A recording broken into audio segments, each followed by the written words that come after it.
اعوذ باللہ السمیع العلیم من الشیطان الرجیم بسم اللہ الرحمن الرحیم الحمد للہ رب العالمین والصلاة والسلام علی اشرف الانبیاء والمرسلین خاتم النبیین شفیع ذنوبنا وطبیب نفوسنا مولانا ابی القاسم محمد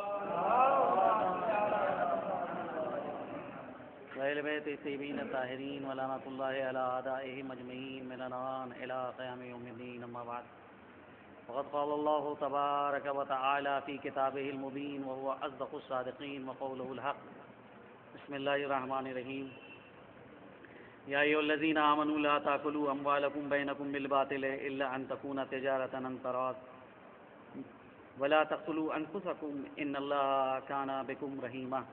سورہ نساء کی یہ آیت نمبر 29 جو عنوان دیا گیا ہے مسائل جدید. دیکھیے ہم لوگوں کے جو مسائل ہیں اس میں سے کچھ سوسائٹی اور معاشرے میں اموال سے مربوط مسائل ہیں، کچھ مسائل ایسے ہیں کہ جو ناموس سے مربوط ہیں، اور پھر کچھ مسائل ہیں کہ جو مثال کے طور پہ انسان جرائم جو اس سے سرزد ہو رہے ہیں، کوئی کسی کو قتل کر رہا ہے تو خون سے مربوط مسائل ہیں. کچھ 3 طرح کے مسائل ہیں. تو سب سے پہلا مسئلہ جو ہے، اور اہمیت کے حوالے سے بھی یہ چیزیں جو ہیں بیان کی گئی ہیں کہ اگر کوئی فرض کیجئے کہ جرم کر رہا ہے تو دیکھا یہ جاتا ہے کہ اس کا جرم کس قسم کا ہے. اموال سے جرم ربط رکھتا ہے، یا ناموس سے جرم ربط رکھتا ہے، یا پھر جو ہے وہ خون کسی کا اس نے بہایا ہے اس سے جو ہے ربط رکھتا ہے. تو سب سے پہلا مسئلہ ہے اموال کا مسئلہ کہ یہ آیت کریمہ جو ہے یہاں کے اوپر سورہ نساء کی یا ایھا الذین آمنوا لا تاکلوا اموالکم بینکم بالباطل، کیا ترجمہ ہوگا؟ اے ایمان والو نہ کھاؤ اس مال کو کہ جو تم کو باطل طریقے سے حاصل ہو رہا ہے، الا ان تکون تجارتا عن تراض منکم، ہاں وہ مال کہ جو تجارت کے ذریعے سے اور طرفین جس کے اوپر راضی ہیں اس ذریعے سے تم کو مال حاصل ہو رہا ہے، وہ مال تمہارے لیے مشروعیت رکھتا ہے. تو یہاں کے اوپر سب سے پہلے آیت کریمہ کے اندر ایک حکم کلی بیان کیا گیا ہے، یا ایھا الذین آمنوا لا تاکلوا اموالکم بینکم بالباطل، اور پھر اس حکم کلی میں استثناء کیا گیا ہے الا ان تکون تجارۃ عن تراض منکم. تو اب یہ استثناء جو ہے کون سا استثناء ہے؟ ہدایہ اگر آپ لوگوں نے جن لوگوں نے پڑھی ہوگی انہی نے ہدایہ میں دیکھا ہے، اور جو دیگر کتابیں ہیں سمجھیہ ہے، جامع المقدمات کی اور دوسری کتابیں ہیں اس کے اندر تو استثناء کی 2 قسمیں بیان کی گئی ہیں. ایک استثناء ہوتا ہے استثناء متصل، اور ایک استثناء ہے استثناء منقطع. استثناء متصل کی کیا تعریف بیان کری ہے کہ استثناء متصل اس استثناء کو کہتے ہیں کہ جو مستثنا یعنی جس میں مستثنا منہ کی جنس سے ہو. مثال کے طور کے اوپر جان القوم الا زیدن یا الا زید، تو اب یہاں کے اوپر جو ہے جان القوم الا زید جو کہا تو یہاں پر زید جو ہے وہ کیا ہے؟ مستثنا ہے جو مستثنا منہ کی جنس ہے. لیکن اسی کے برخلاف اگر آپ یہ کہہ رہے ہیں کہ جان القوم الا حمار، تو یہاں پر مستثنا جو ہے وہ مستثنا منہ کی جنس سے نہیں ہے. یہاں پہ آیت کریمہ کے اندر یا ایھا الذین آمنوا لا تاکلوا اموالکم بینکم بالباطل، یہ ایک حکم ہے، ٹھیک ہے، حکم کلی. اس حکم کلی سے استثناء کیا جا رہا ہے الا ان تکون تجارتا عن تراض منکم. یہ استثناء کون سا استثناء قرار پائے گا؟ متصل یا منقطع؟ منقطع قرار پائے گا. یعنی یہ استثناء جو ہے وہ مستثنا منہ کی جنس سے نہیں ہے. تو جب مستثنا منہ کی جنس سے نہ ہو اور مستثنا منقطع واقع ہو رہا ہو، تو اس صورت میں فائدہ کیا ہوتا ہے؟ فائدہ یہ ہوتا ہے کہ جو حکم کلی پہلے بیان کیا جا رہا ہے وہ اپنی جگہ کے اوپر برقرار ہے، اس کے اندر کسی بھی اعتبار سے کوئی کمی واقع نہیں ہوئی ہے. سمجھے آپ؟ جیسے آپ نے کہا کہ جان القوم الا زید، وہاں مستثنا متصل ہے.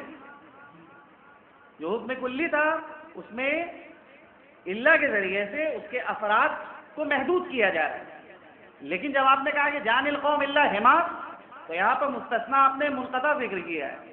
تو جب مستثنا منقطع ذکر کیا ہے تو اس کے معنی یہ ہے کہ جو حکم کلی پہلے آپ نے بیان کیا تھا وہ حکم کلی اپنی جگہ کے اوپر برقرار ہے، اس کے افراد میں کسی اعتبار سے کوئی کمی واقع نہیں ہوئی ہے. یہ جو چیز بیان کی جا رہی ہے یہ الگ کی چیز ہے. تو جیسے ہی یہاں جو پر اس آیہ کریمہ کے اندر ہے کہ اے ایمان والو اس مال کو قطن نہ کھانا کہ جو باطل طریقے سے حاصل ہوا ہے، ٹھیک، الا ان تکون تجارت عن تراض منکم، ہاں سوائے وہ مال کہ جو تجارت کے ذریعے سے تم کو حاصل ہو رہا ہے اور طرفین راضی ہیں جس کو. آیت کے اندر اجمال پایا جاتا ہے. اجمال یہ ہے آیت میں کہ در حقیقت مال کبھی کبھی تجارت کے ذریعے سے حاصل ہوتا ہے اور کبھی جو ہے تجارت کے ذریعے سے نہیں مال حاصل ہو رہا ہے بلکہ دوسرے طریقوں سے مال حاصل ہو رہا ہے غیر تجارت کے ذریعے سے. مثال کے طور کے اوپر ایک شخص جو ہے آپ کو ایک مال ہبہ کر رہا ہے، تو آپ کو جو مال ہبہ کیا ہے اس کے آپ مالک ہیں کہ نہیں ہیں؟ مالک، قطعاً مالک ہیں. تو جب آپ مالک ہیں تو یہ تجارتین انتراز تجارتین کے ذیل میں نہیں آئے گا. عنوان جو تجارت کا دے دیا ہے اس کے ذیل میں نہیں آئے گا، پھر کس کے ذیل میں آئے گا؟ ترازن کے ذیل میں آئے گا. یا مثال کے طور کے اوپر ایک مال ہے کہ جو آپ کو وراثت میں مل رہا ہے، کسی سے میراث میں آپ پا رہے ہیں، تو یہ کیا ہے مال؟ تجارتین کے ذیل میں آئے گا؟ نہیں، تجارتین کے ذیل میں نہیں آئے گا، ترازن کے ذیل میں آئے گا. ایک مال ہے کہ جو در حقیقت آپ کی محنت کے طور کے اوپر آپ کو مل رہا ہے. ایک جگہ کے اوپر آپ نے کام کیا، وہاں پہ تجارت نہیں کی، آپ نے اپنے خدمات کو پیش کیا ہے، اس خدمات کے صلے میں آپ کو ایک رقم دی جا رہی ہے، تو تجارتین کے ذیل میں تو نہیں آ رہی ہے. یہ کس کے ذیل میں آ رہی ہے؟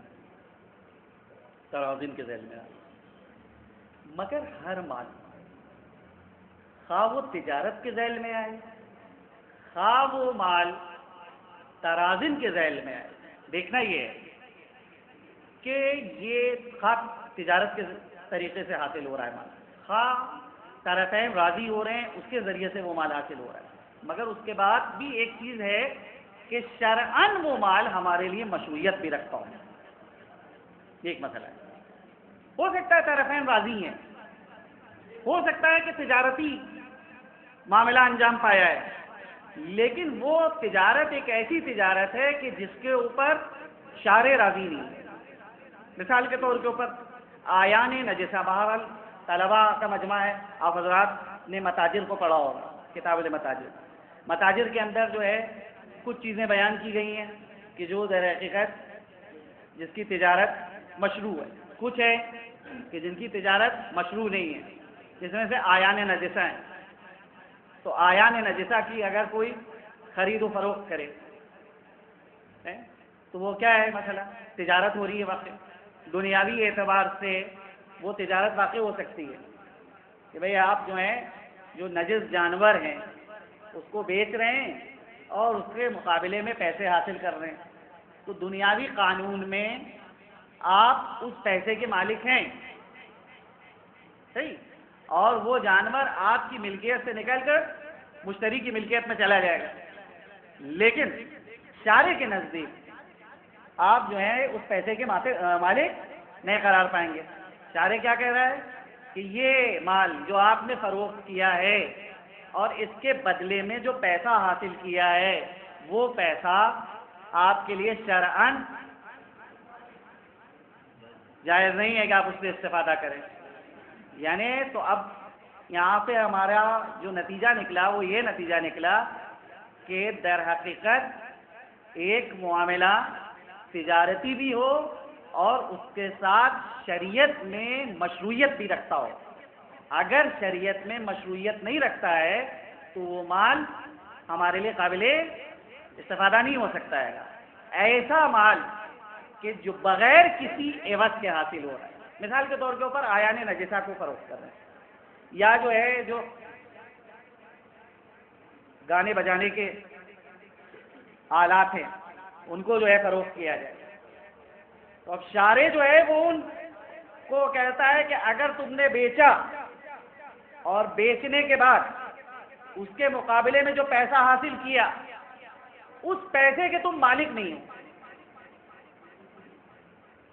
تم اس کے مالک نہیں قرار پا سکتے ہو. تو اب وہ اگر پیسہ میں استعمال کر رہا ہوں تو وہ پیسہ کیا حیثیت رکھتا ہے؟ حرام ہے، سراسر حرام ہے، سہوت ہے. سہوت قرآن کی زبان میں کسے کہا جاتا ہے؟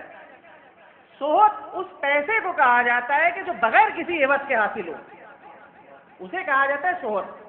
مثال کے طور کے اوپر یہ ہمارا شہر لکھنؤ، اس کے اندر جو ہے ایسے نہ معلوم آپ کو سینکڑوں مصداق مل جائیں گے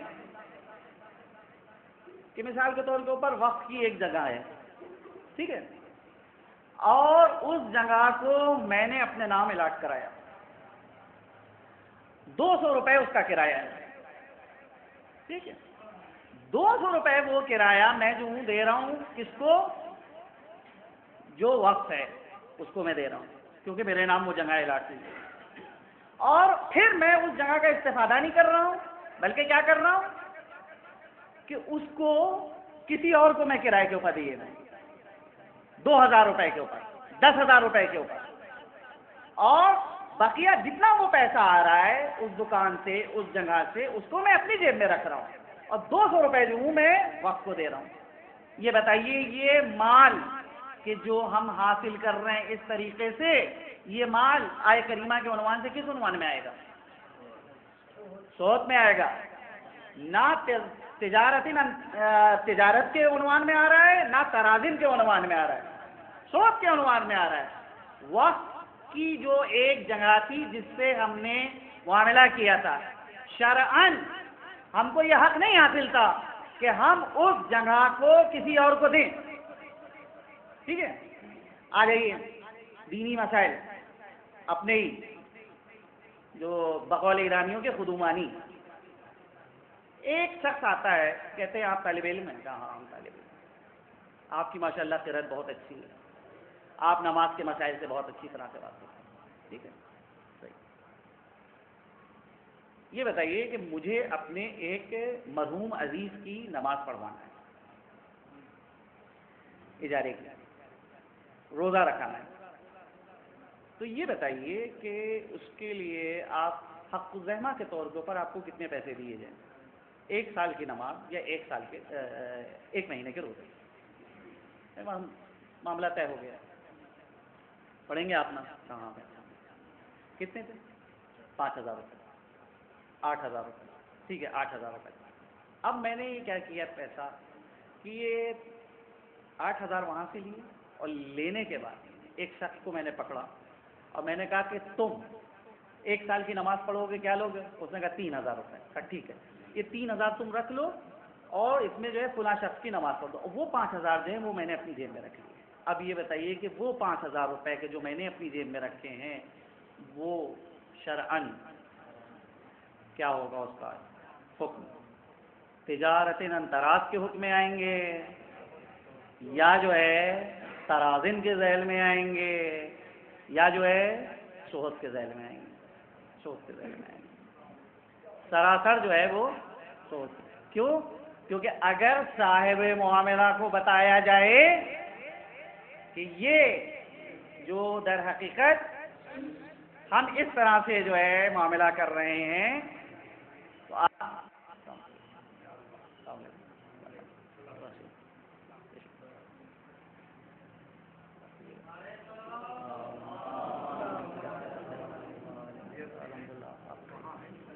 کے سامنے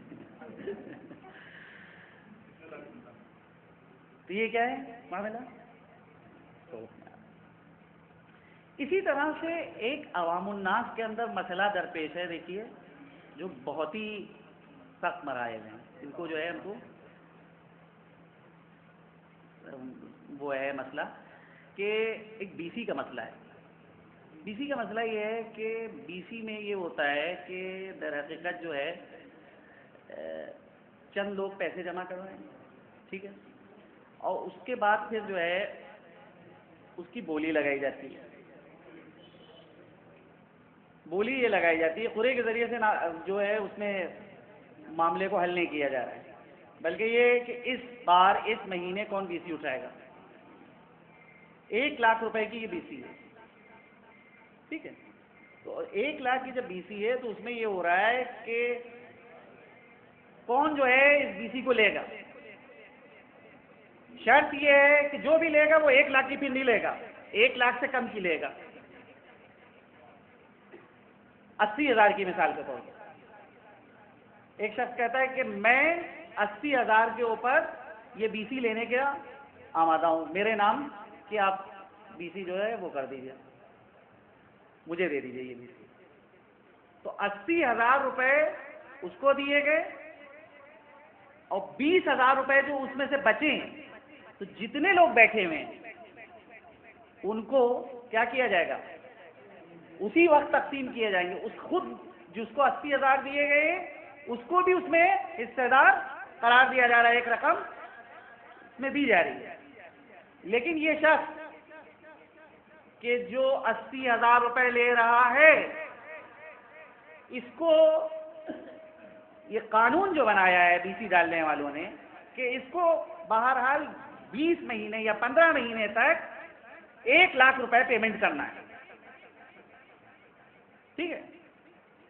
تو اب یہ 80,000 کے اوپر راضی ہو گیا اور 20,000 روپے یہ کہہ رہا ہے کہ ہم نہیں لیں گے، 20,000 سب میں تقسیم ہوئے جا رہے ہیں، ٹھیک ہے۔ جب 20,000 سب میں تقسیم ہوئے جا رہے ہیں اور 80,000 اس کو مل رہے ہیں، تو یہ بتائیے شرعاً کون سا معاملہ ہوا؟ یہ جو بی سی کا معاملہ ہے اس طرح کا اگر یہ دریافت کیا جائے تو شرعاً یہ کون سا معاملہ واقع ہوگا؟ بے ہے، بے کی کیا تعریف ہے؟ بے کی تعریف یہ ہے کہ ایک چیز آپ بیچیے اور اس کے مقابلے میں ایک چیز حاصل کیجیے، یعنی آپ پیسے دے رہے ہیں اور اس کے مقابلے میں کچھ لے رہے ہیں۔ یہاں کے اوپر کیا آپ بیچ رہے ہیں؟ کچھ بیچ رہے ہیں؟ آپ کچھ نہیں بیچ رہے ہیں۔ صرف معاملہ کیا ہو رہا ہے کہ یہ جو بی سی ہے جو 1,00,000 کی اٹھنے والی تھی 80,000 کی میں لے رہا ہوں اور یہ 20,000 جو میں چھوڑ رہا ہوں اور 20,000 آپس میں تقسیم ہو جائیں گے۔ تو یہ 20,000 جو آپس میں تقسیم ہو رہے ہیں یہ کس عنوان کے تحت تقسیم ہو رہے ہیں؟ بے کے عنوان کے تحت تقسیم ہو رہے ہیں؟ کہا نہیں، بے کے عنوان کے تحت تقسیم نہیں ہو رہے ہیں۔ ان لوگوں نے کیا چیز بیچی ہے؟ کوئی چیز نہیں فروخت کری ہے، یہ پیسہ کیسے ان کے ہاتھ میں جا رہا ہے؟ تو اچھا چلیے مضاربہ ہو سکتا ہے۔ مضاربے کے کیا معنی ہوتے ہیں؟ کیا تعریف ہے مضاربے کی؟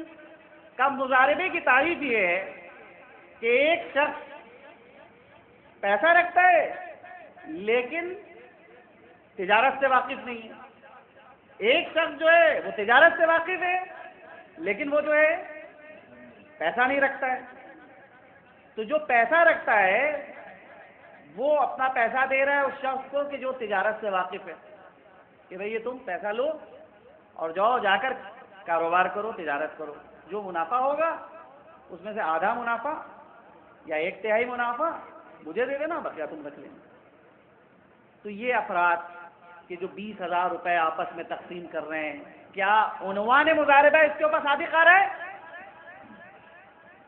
قطعاً نہیں آ رہا ہے، نہ بے صادق آ رہے ہیں نہ عنوان مضاربہ صادق آ رہا ہے۔ تو اب پھر کون سا معاملہ صادق آ سکتا ہے؟ تیسرا معاملہ جو آلہ ہے۔ جو آلے کی کیا تعریف ہے؟ جو آلہ کسے کہتے ہیں؟ مثال کے طور کے اوپر مجھے اپنی ایک چیز فروخت کرنا ہے، میں نے کہا کہ مجھے اپنا گھر بیچنا ہے، جو شخص میرے گھر کو بکوا دے گا میں اس کو ایک رقم دوں گا. صحیح. ایک شخص جو ہے یہ کام انجام دیتا ہے اور میرے گھر کو بکوا دیتا ہے, میں اس کو ایک رقم دے دیتا ہوں. ٹھیک ہے.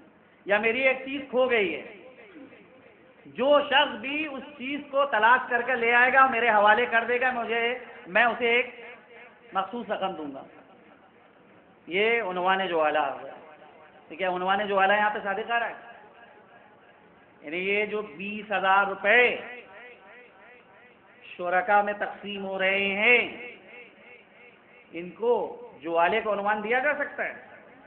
نہ تو بے کا عنوان صادق آ رہا ہے, نہ مضاربے کا عنوان صادق آ رہا ہے, اور نہ ہی جوالے کا عنوان. اب کون سا عنوان رہ جاتا ہے؟ قرض کا عنوان رہ جاتا ہے. کہ در حقیقت یہ پیسہ جو تقسیم ہو رہا ہے بیسی کا, کیونکہ بہرحال ابھی یہ پہلا مہینہ ہے فرض کیجیے, اور اس نے تو اتنے پیسے جمع نہیں کیے, صرف 5,000 روپے دیے ہیں, اور 80,000 روپے اس کو جو ہے مل رہے ہیں, اور 20,000 اس میں سے کسر ہوئے جا رہے ہیں. تو یہ 80,000 کس حیثیت سے اس کو دیے جا رہے ہیں؟ قرض کے عنوان سے دیے جا رہے ہیں. کہ یہ قرض کے عنوان سے تم کو 80,000 دیے جا رہے ہیں, اس شرط کے ساتھ کہ تم 80 کے 1 لاکھ تم ہمیں واپس کرو گے. تو معلوم ہوا کہ عنوان قرض صادق آ رہا ہے. تو اگر قرض اس شرط کے ساتھ دیا جائے کہ جس میں جو ہے اضافہ جو ہے مطلوب ہو, تو وہ کیا ہوگا؟ سراسر سود ہے. تو جب سود ہے تو کس میں داخل ہے؟ کس عنوان میں داخل ہے؟ صحت میں داخل ہے. نہ تو تجارت کے عنوان میں آئے گا, نہ انتراج کے عنوان میں آئے گا, بلکہ کس کے عنوان میں داخل ہوگا؟ سود کے عنوان میں داخل ہوگا. جب سود کے عنوان میں داخل ہوگا تو پھر کیا ہے؟ سراسر حرام ہے, اور اس معاملے کو ہم اگر انجام دیں تو وہ کیا ہوگا؟ اب دیکھیے ایک مسئلہ ہوتا ہے کہ یہ چیز اگر مسلمان انجام دے رہے ہیں تب تو سراسر سودی مسئلہ ہے. لیکن فرض کیجئے کہ ایک مسلمان, تنہا ایک مسلمان ہے, لیکن وہ یہ کام انجام دے رہا ہے کس کے ساتھ؟ کہ جو غیر مسلم ہیں ان کے ساتھ انجام دے رہا ہے. تو وہاں کے اوپر آیا اس کے لیے جائز ہے کہ اس طرح سے وہ پیسہ حاصل کرے؟ یا مثال کے طور پہ گھر کے فیملی ممبرس ہیں, وہ یہ کام انجام دے رہے ہیں. باپ بیٹے سے کہہ رہا ہے کہ تمہیں ضرورت ہے, میں تمہیں 80,000 روپے دے رہا ہوں اس شرط کے ساتھ کہ تم مجھے 1 لاکھ واپس کرو. شوہر اپنی بیوی سے کہہ رہا ہے کہ تمہیں ضرورت ہے, میں تمہیں اس شرط کے ساتھ پیسے دوں گا کہ تم 80,000 لو اور 1 لاکھ مجھے واپس کرو. تو وہاں پہ کیا ہے؟ قرض باپ کا اس طرح سے بیٹے کو دینا یا شوہر کا زوجہ کو دینا صحیح ہے؟ صحیح ہے, بالکل صحیح ہے. کیوں؟ کیونکہ حدیث میں آیا ہے لا ربا بین الوالد والولد. مستثنیات ربا میں سے, سود کے مستثنیات میں سے, کہ کہاں کہاں کے اوپر معاملہ سودی معاملہ نہیں. اگر ایک باپ اپنے بیٹے سے یہ کہے کہ میں تم کو پیسے دے رہا ہوں اس شرط کے ساتھ کہ 80,000 دے رہا ہوں 1 لاکھ واپس لوں گا, تو شرعاً باپ کا یہ 1 لاکھ روپیہ بیٹے سے حاصل کرنا درست ہے یا درست نہیں ہے؟ جو قرض کے عنوان سے اس نے دیا ہے بالکل درست ہے. یا شوہر اپنی زوجہ سے کہے کہ میں تم کو 80,000 روپے دے رہا ہوں مگر اس شرط کے ساتھ کہ 1 لاکھ میں تم سے واپس لوں گا, تو کیا شرعاً یہ درست ہے یا درست نہیں ہے؟ ہاں بالکل درست ہے. لا ربا بین الوالد والولد, لا ربا بین الزوج وزوجته. ٹھیک ہے, اس کے اندر بھی جو ہے ربا نہیں ہے. اسی طرح سے لا ربا بین المسلم والکافر, مسلمان اور کافر کے درمیان بھی ربا نہیں ہے. یعنی اگر ایک مسلمان ایک غیر مسلم سے اس طرح کا معاملہ کرے اور پیسہ حاصل کرے تو یہ پیسہ حاصل کرنا شرعاً اس کے لیے صحیح ہے. لیکن ایک مسلمان کے ساتھ جو کلمہ لا الہ الا اللہ محمد رسول اللہ کی گواہی دے رہا ہے اس کے ساتھ یہ اگر معاملہ کر رہا ہے تو یہ قطعاً معاملہ درست نہیں ہے. الحمدللہ رب العالمین.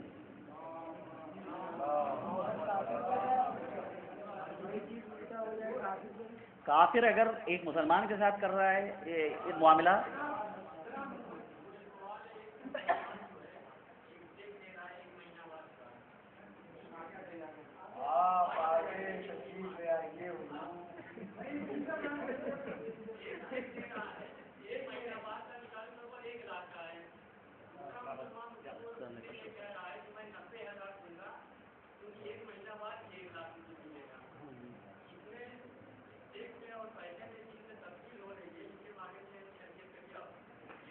یعنی دو مسلمان معاملہ یہ کر رہے ہیں کہ 1 لاکھ کا چیک 1 لاکھ اور 90,000 تم لے لو. نہیں قطعاً درست نہیں ہے. ایک مسلمان جو ہے اگر اس طرح سے معاملہ کرے تو معاملہ جو ہے ربوی معاملہ ہو جائے گا. صحیح نہیں ہے یہ معاملہ. نہیں جنس نہیں ہے وہاں کے اوپر کوئی مسئلہ نہیں ہے. بہرحال وہ جو ہے چیک کی ایک اہمیت ہے کوئی اس میں تبدیلی نہیں ہے گی. قطعاً ربوی معاملہ ہو جائے گا. جی فرمائیے. اگر کوئی کافر کسی مسلمان سے اس طرح سے معاملہ کرے تو صحیح نہیں ہے. غیر مسلم شرعاً جو ہے وہ درست نہیں ہے.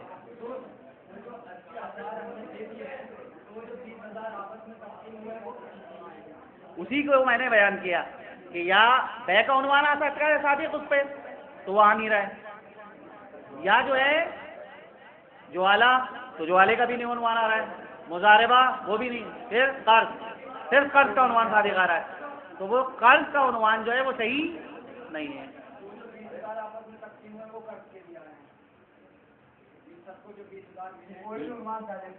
نہیں قرض کا عنوان اس پہ صادق آ رہا ہے.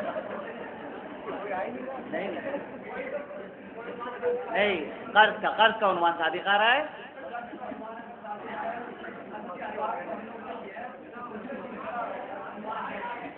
اس اعتبار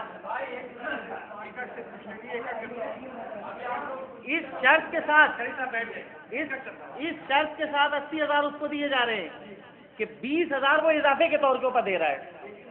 جیسے ہم نے 1 لاکھ کی لاٹری آپ نے بتائی اس میں 10 آدمی شرکت کر رہے ہیں اور ہر مہینے جب وہ 80,000 کی لاٹ ٹوٹتی ہے تو وہ 20,000 ہیں وہ آپس میں تقسیم ہوئیں گے. تو اگر 10 آدمیوں کو جب 2,000 روپے مہینہ واپس ریٹرن مل رہے ہیں تو 1 لاکھ روپے تو اس تک واپس پہنچ. آخر میں وہ مسئلہ یہ ہے کہ آخر میں بی سی جو آخر میں اٹھ رہی ہے اس کے اندر جو ہے وہ کسی قسم سے جو ہے کوئی بولی نہیں ہوتی ہے.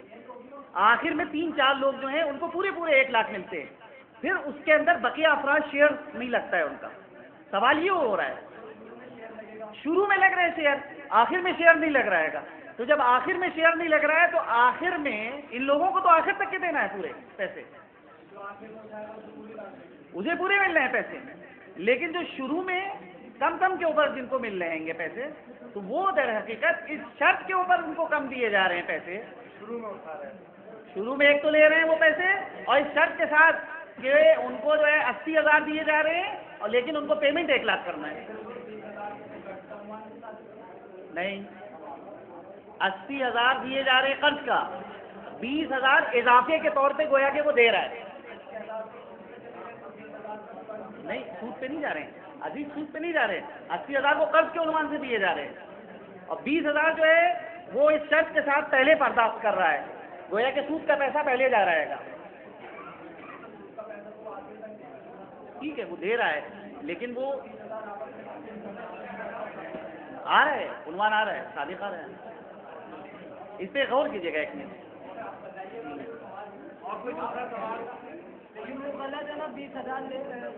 نہیں یعنی کہا کہ وہ پیسہ ایسا پیسہ ہے کہ جس کا کوئی عنوان نہیں آئے گا.